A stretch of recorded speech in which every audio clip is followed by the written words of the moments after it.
Hello, episode 5 of...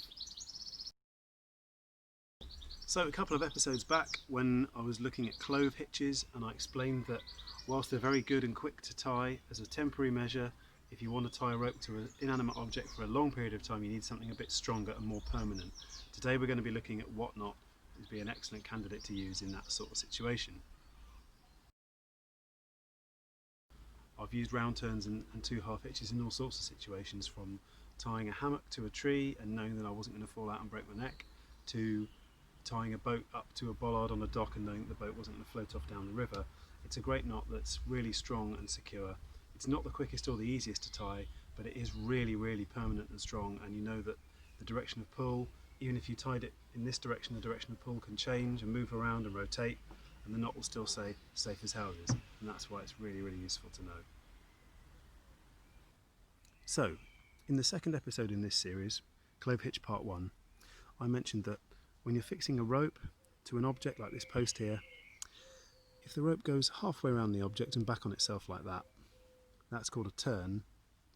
If it goes fully around and off in the other direction, that's called a round turn. A round turn is a great way for fixing a rope firmly to an object, because of course you've got all this surface area of rope inside these coils touching the object. You'll be able to get a really good grip. So to tie the round turn and two half hitches, we've done the round turn bit already. I'll just roll that through, so we've got a bit more. You need a good bit of spare on the end, the loose end here. And to finish the knot off, we need to tie the two half hitches.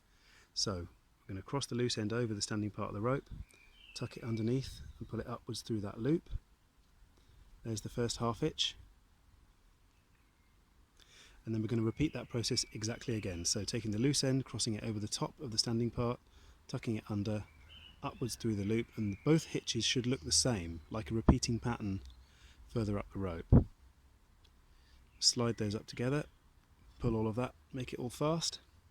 Now then, the difference between the round turn and two half hitches and the clove hitch, which we tied in episodes 2 and 3, is whilst this can take a lot of perpendicular strain, and just like the clove hitch, it won't lock up and become hard to untie, unlike the clove hitch, this can bear strain that moves around relative to where the knot was tied. So I can be pulling this in all sorts of directions, and no matter how hard I pull or where it goes, the strength of this knot is that it won't untie, and these two half hitches, they won't come loose, it can't work itself loose.